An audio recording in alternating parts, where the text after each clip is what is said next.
ಸ್ನೇಹಿತರೆ, ಗುರು education YouTube ಚಾನಲ್ಗೆ ಇವತ್ತಿನ ಈ ಒಂದು ವಿಡಿಯೋದಲ್ಲಿ ನಾಳೆ ನಡೆಯುವಂತಹ ಸೆಕೆಂಡ್ PUC ಎಕನಾಮಿಕ್ಸ್ ವಿಷಯದ ವೆರಿ ಇಂಪಾರ್ಟೆಂಟ್ ಕ್ವಶನ್ ಆಗಿರ್ತಕ್ಕಂತ APL ಮತ್ತು APL ಲೆಕ್ಕನ ನೋಡ್ತಾ ಇದೀವಿ. ಇವತ್ತಿನ ಈ ಒಂದು ವಿಡಿಯೋದಲ್ಲಿ 6 ಮಾರ್ಕ್ಸ್ ವೆರಿ ಇಂಪಾರ್ಟೆಂಟ್ ಕ್ವಶನ್ ಆಗಿದೆ.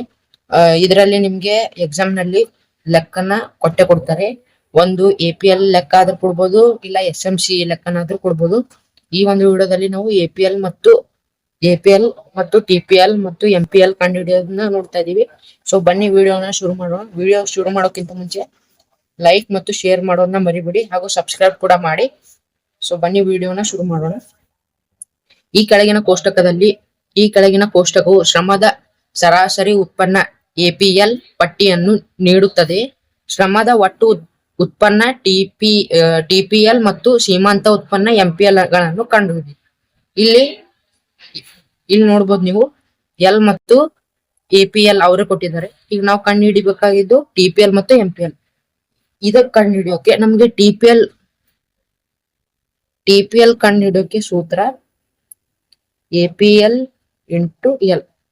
ಇದು ನಿಮ್ಗೆ ಸೂತ್ರ ಗೊತ್ತಿಲ್ಲ ಅಂದ್ರೂ ಇಲ್ಲಿ ನೋಡಿ, ಇದು ಮತ್ತೆ ಇದು ಇಂಟು ಮಾಡಿ ಇಲ್ಲಿ ಇಡ್ಬೇಕು ಅಷ್ಟೇ. ಇದಿಷ್ಟು ನಾವು ಮಾಡ್ಬೇಕು. ಮತ್ತೆ ಇದು ಮೊದಲು TPL ನ ಕಂಡು ಹಿಡೋಣ. 2 ಇಂಟು 2 ಬರುತ್ತೆ,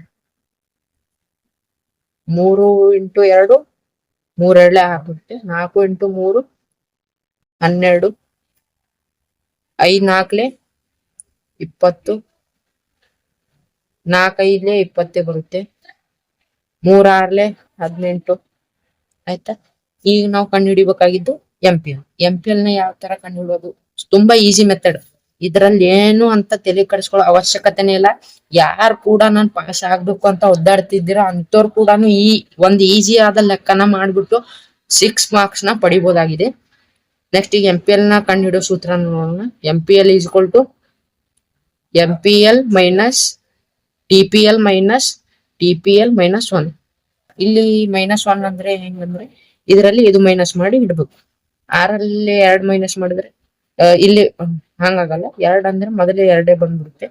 ಈಗ 6ರಲ್ಲಿ 2 ಕಳೆದ್ರೆ 4 ಬರುತ್ತೆ, 12ರಲ್ಲಿ 6 ಕಳೆದ್ರೆ 6 ಬರುತ್ತೆ, 20ರಲ್ಲಿ 12 ಕಳೆದ್ರೆ 8 ಬರುತ್ತೆ, 20ರಲ್ಲಿ 20 ಕಳೆದ್ರೆ 0 ಬರುತ್ತೆ. ಈಗ 18ರಲ್ಲಿ 20 ಕಳೆದಾಗ ಇದು ಸಣ್ಣ ಸಂಖ್ಯೆಯಿಂದ ದೊಡ್ಡ ಸಂಖ್ಯೆನ ಮೈನಸ್ ಮಾಡಿದಾಗ -2 ಬರುತ್ತೆ.